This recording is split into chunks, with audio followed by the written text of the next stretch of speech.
હવે એ સવાલની વાત કરીશું, 1 વર્ષની અંદર તમારી રહેણી કરણીમાં શું ફરક પડ્યો, તમારા જીવન ધોરણમાં શું ફરક પડ્યો, લાઈફસ્ટાઈલમાં શું ફરક પડ્યો?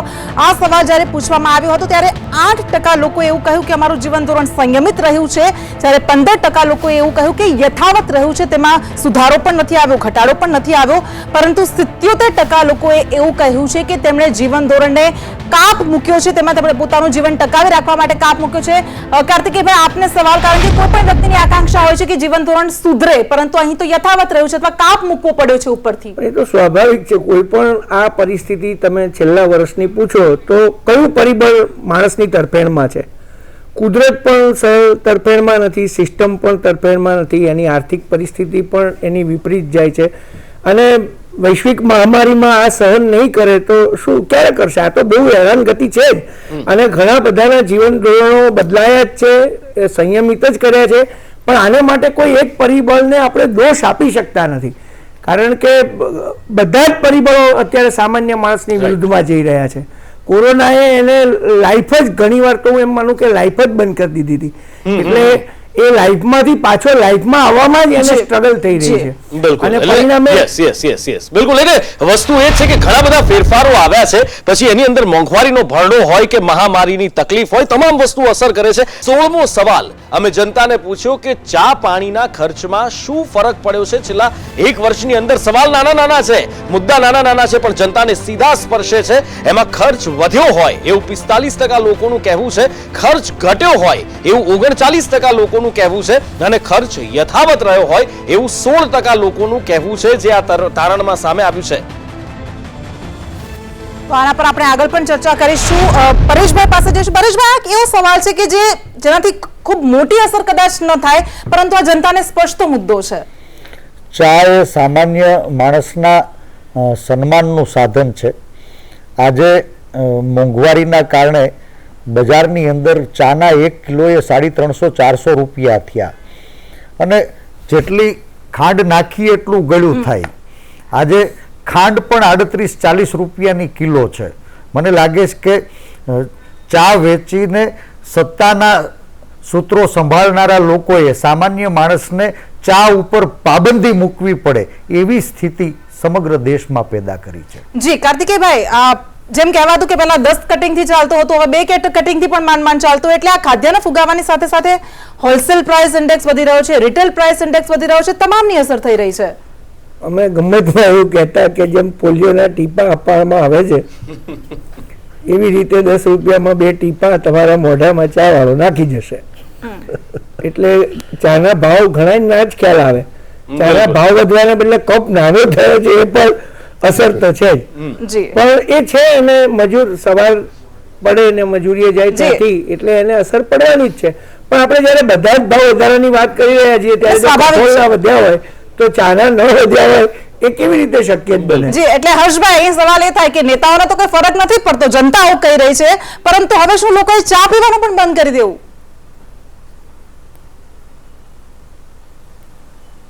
એ તો તમારું એવું માનવું છે કે નેતાઓને ફરક નથી પડતો. અમે બી સામાન્ય માણસ જ છે બેન. તમે નેતાઓને તફાવત જોઈએ તો જ ખબર પડે કે લોકો નથી, આ બધા એક જ છે. પરંતુ તમે એની સાથે સાથે એ તો માનશો ને કે ચા વાળાની બી આવક 2 રૂપિયા ધીરે ધીરે વધી હશે.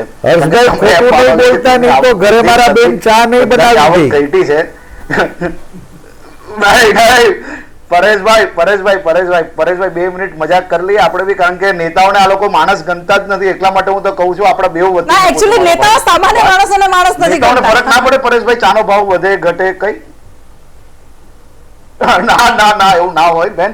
આપણે બધા જ સામાન્ય માણસ છે. કોઈ બી વિષય અમે બધા જ લોકો, કદાચ હું છું, પરેશભાઈ છે, અમારા વિચારો અલગ હોઈ શકે, સત્તાની વાતમાં અમારી વાતો અલગ હોઈ શકે બેન, પરંતુ કોઈ બી સામાન્ય માણસ પર કોઈ બી પ્રકારની નુકસાની આવતી હોય તો સરકારમાં બેસેલો વ્યક્તિ કે વિપક્ષમાં બેઠેલો કોઈ બી વ્યક્તિને ક્યારેય ના ગમતું હોય. ચાનો ભાવ વધ્યો, પેટ્રોલના ભાવ વધ્યાની વાત કરી, લોકોની નાની મોટી તકલીફોની વાત કરી બેન. આપણે ખૂબ મોટી મહામારીમાંથી પસાર થયા છે, અને આ મહામારી પછી અનેક તકલીફો દુનિયાભરના તમામ દેશોમાં પડી છે, અને એ જ પ્રકારે ભારતમાં બી પડી છે. આપણે બધાએ સાથે મળીને આ તકલીફમાંથી બહાર આવવાનું છે. આમાં માત્ર કોઈ સરકાર જી, ઠીક વિપક્ષ, છે. બિલકુલ ચાલો આપણે આ તકલીફનો સ્વીકાર કર્યો હર્ષભાઈ, એનો આનંદ છે જે. અને આગળના પ્રશ્નની હવે કૃષ્ણા વાત કરીએ આપણે, જે ચર્ચા જનતા પાસે અને કરી. અત્યાર સુધીનો સૌથી આ તમામ જે સવાલો પૂછ્યા હતા તેનું એમ તારણ કહી શકાય એવો આ સવાલ હતો. અને આ સવાલ હતો કે હાલના સમયમાં મોંઘવારી શું સૌથી મોટી સમસ્યા છે? આ સવાલ પૂછવામાં આવ્યો કારણ કે આખો જે સર્વે કરવામાં આવ્યો હતો તેના કેન્દ્રમાં મોંઘવારી જ હતી અને 89% લોકોએ એવું કહ્યું કે હા, અત્યારે મોંઘવારી એ સૌથી મોટી, સૌથી ગંભીર સમસ્યા છે. અને માત્ર 0% લોકો એવા હતા કે જેમને ના કહી. હા, એટલે 0% સ્વાભાવિક છે, કોઈ એવું ન જ કે મોંઘવારી નથી નડતી. અને 11% લોકો એવા હતા, 11% કે જેમણે કહ્યું કે આ મુદ્દે કહી ન શકાય, કદાચ તેઓ અસમંજસમાં હતા. આ મુદ્દે આપણે ચર્ચા કરીશું. હર્ષભાઈ, આપના પાસેથી બાદમાં જવાબ લઈશું. આપણે આના પહેલા થોડું વિશ્લેષણ પણ કરી લઈએ. કાર્તિકેયભાઈ, મોંઘવારી એ સૌથી ગંભીર સમસ્યા છે એવું 89% લોકોએ કહ્યું છે. સાચી જ વાત છે. આ આર્થિક જગત છે, આર્થિક યુગ છે, અને માણસ સવારે ઉઠે ત્યારથી એને આવક અને ખર્ચ એ જ નો અસર કરનારી બાબત છે. મોંઘવારી વિશે મારે તો પક્ષ અને વિપક્ષ બંનેના મિત્રો બેઠા છે, એમને મારે કહેવું છે કે તમે આ વાતને સિરિયસલી, સામે આક્ષેપને બદલે એકવાર બેસીને પણ આ મુદ્દો લાંબા ગાળાની આર્થિક નીતિની રીતે વિચારવો પડશે.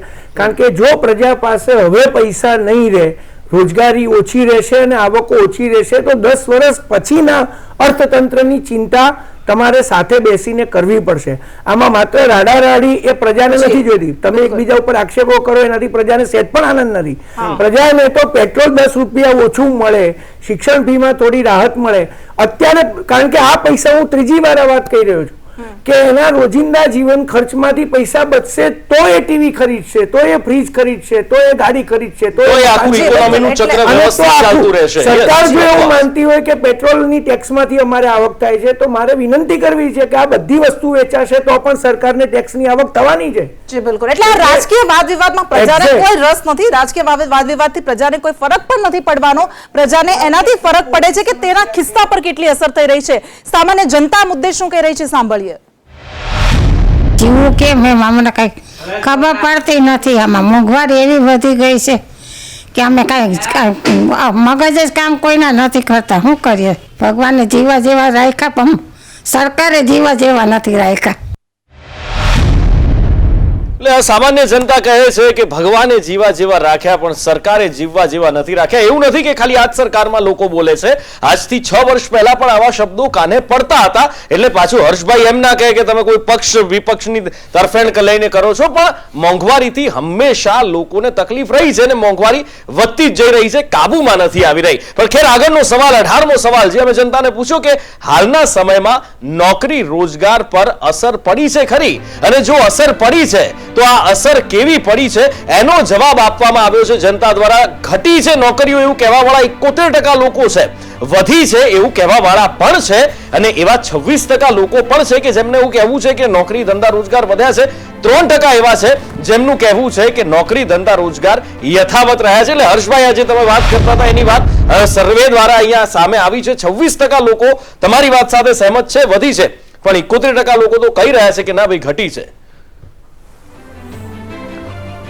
નુપુરભાઈ, હું કોઈ ટાર્ગેટેડ વાત નથી કરતો. હું આપણે એનું એક ઉદાહરણ આપવા માંગુ છું કે અમુક સેક્ટર છે, જાણે કે રેસ્ટોરન્ટ છે, રિટેલ સેક્ટર છે, એમાં નોકરી 100% ઘટી હશે, પરંતુ અનેક સેક્ટર એવા છે કે જેમાં નોકરીઓ લોકોની જરૂર છે પરંતુ લોકો મળતા નથી.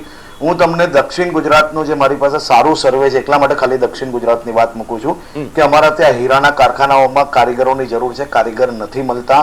અમારા ત્યાં સંચાઓ જે ટેક્સટાઇલના ચાલે છે ત્યાં કારીગરોની જરૂર છે, એટલા કારીગર નથી મળતા. ઇન્ડિયાની અંદર ક્યાંક ને ક્યાંક ચાઇના, આ કોરોના પછી ચાઇનામાંથી લોકો ઇન્ડિયાની અંદર ઇન્ડસ્ટ્રી જે શિફ્ટ કરવાનું જે ખૂબ મોટું આયોજન થયું છે તેનાથી બી લોકોની અહીંયા ખૂબ મોટી જરૂર છે, પરંતુ અલગ અલગ ફિલ્ડ છે. હું એમ નથી કહેતો કે કોઈની નોકરી નથી ગઈ. હું ફરી આપને કહેવા માંગુ છું કે અનેક ફિલ્ડ એવી છે કે જે ફિલ્ડ વધારે પ્રભાવિત થઈ છે.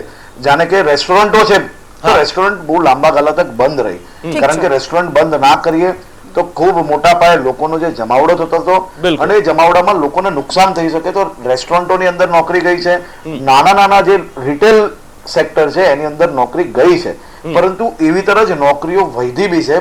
પરંતુ મેં તમને ફરી એકવાર જે આપણે વાત કરી રહી કે તમારા ને મારા બેવના અનુભવ અને એક્સપિરિયન્સ અને વિચારો અલગ હોઈ શકે, પરંતુ હું તમારી વાતથી વિરોધ છું એવી વાત નથી. નોકરીઓ ગઈ છે, 100% ગઈ હશે, પરંતુ એટલી જ નોકરીઓ અને એટલા જ લોકોની વધારે જરૂર બી છે. પરંતુ માત્ર નેગેટિવ વાત કરીને, જેમ કે હું પરેશભાઈને આપણે જે કહ્યું પહેલા બી કહ્યું કે તમે જેટલા વિષયની માંગ રાજ્ય સરકાર પાસે મૂકી એમાંના એક બી તમારી કોઈ રાજ્ય સરકાર એવી નથી કે એમાંથી 1% બી માંગ સ્વીકારીને આગળ વધી હોય. આપણે સૌએ આ સમસ્યાઓમાંથી નિકાલ માટે ઇકોનોમિકલ રિફોર્મ્સના અનેક વાત આપણા મહેમાને પૂછતા, એમાંથી અનેક વાત આપણે સારી રીતે વિચારીને આગળ વધી બી શકીએ છીએ. પરેશભાઈની પણ પ્રતિક્રિયા લઈ લઈએ. પોલિટિકલ પરેશભાઈ, બહુ હેલ્ધી અને એક સકારાત્મક વાત મૂકવામાં આવી છે હર્ષભાઈ દ્વારા. આપની પ્રતિક્રિયા પણ જરૂરી છે. હર્ષભાઈ કદાચ એ વાતથી વાકેફ નહીં હોય કે રાજસ્થાનની સરકાર, છત્તીસગઢની સરકાર અને પંજાબની સરકારે કોરોના મહામારી વચ્ચે એ આરોગ્યની સારવાર હોય, ચાહે ફૂડ સિક્યોરિટીની વ્યવસ્થા હોય, ચાહે રોજગાર બેરોજગાર લોકોને રોકડમાં ભથ્થું હોય, જાહેરાતો પણ કરી અને જાહેરાતોનું અમલીકરણ પણ કર્યું. સમગ્ર ગુજરાતના લોકોને એ વાતનું દુઃખ છે. ખોટી વાત છે, તદ્દન ખોટી વાત છે. મારે એમાં પડવું નથી, પરંતુ મને તો તમારા જેવા મારા ભાઈ, હું તો મારા મિત્ર છો, તમે મારા મોટા ભાઈ છો, તમે સવાલ એ છે વ્યક્તિ આ કે ખોટી વાત આજ ભારતીય જનતા પાર્ટીના 25 વર્ષના સતત શાસનમાં આ કોરોનાની મહામારી વચ્ચે આજ મંદીની મોકાણથી વેપારીઓ ત્રસ્ત છે, બેરોજગારીની મોકાણથી યુવાનો ત્રસ્ત છે, કાળા કાયદાઓથી ખેડૂત ત્રસ્ત છે, મહિલાઓ ત્રસ્ત છે, અને ભાજપની સરકાર આશીષીમાં શું કામે મસ્ત છે? આક્ષેપ પ્રતિ આક્ષેપની વાત છે, પણ આ બધાના આપણે વર્ષોથી આક્ષેપ પ્રતિ આક્ષેપ ચર્ચાઓ કરતા આવ્યા છીએ, પણ એનું સોલ્યુશન નથી મળતું. એનું સોલ્યુશન શું, એના મૂળ સુધી જવું પડશે. પણ ખેર, એના મૂળ માટે પણ કોઈક દિવસ ક્યારેક એક અલગથી ચર્ચા એના માટે ગોઠવીશું. પણ હજી ઘણા સવાલો બાકી છે. કૃષ્ણ, આગળના સવાલની વાત કરીએ. હવે જે સવાલ કરવામાં આવ્યો હતો, સરકાર વારંવાર કહી રહી છે કે પ્રજાને તો કોઈ ફરક પડતો જ નથી, અને આ સવાલ કહી શકાય હાલના સમયમાં સરકારની કામગીરીથી સંતુષ્ટ છો. આવો સવાલ જ્યારે જનતાને પૂછવામાં આવ્યો ત્યારે અનેક એવા પડકારોથી જનતા ઘેરાયેલી છે, અને ત્યારે આ સવાલ વચ્ચે જનતાએ કહ્યું કે 15% લોકો એવા હતા કે જેઓ ખરેખર સરકારની કામગીરીથી સંતુષ્ટ છે, જ્યારે 64% લોકો એવા હતા કે જેમણે કહ્યું કે ના, અમે સરકારની કામગીરીથી સંતુષ્ટ નથી, અને 21% લોકો એવા હતા કે જેમણે કહ્યું કે કહી ન શકાય. હવે આ મુદ્દે આપણે હર્ષભાઈ પાસેથી જવાબ લઈશું. હર્ષભાઈ, સરકાર એટલે બદલવામાં આવે છે, લોકો સરકાર એટલે બદલે છે કે પોતાની સ્થિતિમાં સુધારો થાય, પરંતુ લોકોની સ્થિતિમાં તો કોઈ સુધારો થયો જ નથી.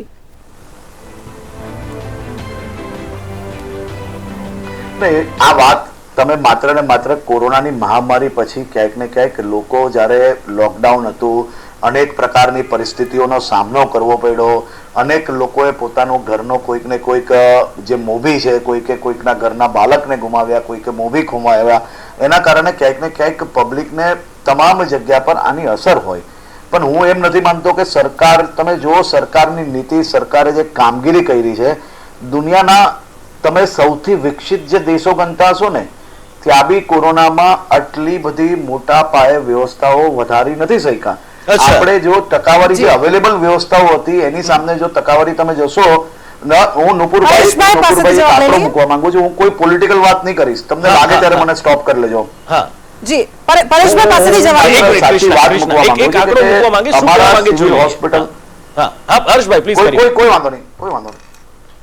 આ રાજ્ય સરકારની જે વાતો પરેશભાઈ કરી, પરેશભાઈ, સુરત સિવિલ હોસ્પિટલનો આજ તકનો એક્સપિરિયન્સ 100 ઓક્સિજનના બેડ સંભાળવાનો હતો સૌથી વધારે. પરંતુ આપણી આ ગુજરાતીઓએ, આપણા સૌ ગુજરાતીઓએ ભેગા મળીને, આપણા ગુજરાતી સ્ટાફે, આપણા ગુજરાતી ડોક્ટરોએ, તમામ લોકોએ એક સ્પિરિટ રાખીને સાહેબ એક સાથે 2200 જેટલા પેશન્ટો આ સુરત સિવિલ હોસ્પિટલના લોકોએ સાચવેલા હતા. એ જ પ્રકારે આખા ગુજરાતના આપણી ટીમે અમદાવાદની અંદર જે આપણી ડીઆરડીઓ હોસ્પિટલ અહીંયા ઊભી કરવામાં આવી હતી, એ ધર્વંતરી હોસ્પિટલની બહાર 108 સિવાય એન્ટ્રી નહોતી મળતી, અને અમદાવાદમાં અમે ત્યાં દરવાજે લોકોને દમ તોડતા પણ જોયા છે. એટલે વિરોધાભાસી આપણને, તમે તમારું જોયેલું કંઈક જુદું છે, તમારા અનુભવ જુદા છે, એ જોયા છે. પણ આ જે વાત છે કોરોના સારવારની વાત છે, કોરોના સારવારની અંદર સરકાર ઉપરથી લોકોનો ભરોસો ક્યાંક ઘટ્યો હોય એવું દેખાઈ રહ્યું છે. તમામ વસ્તુઓના પાસા ચકાસી અને લોકો વાત કરતા હોય છે, અને આ લોકોએ આપેલા જવાબ છે.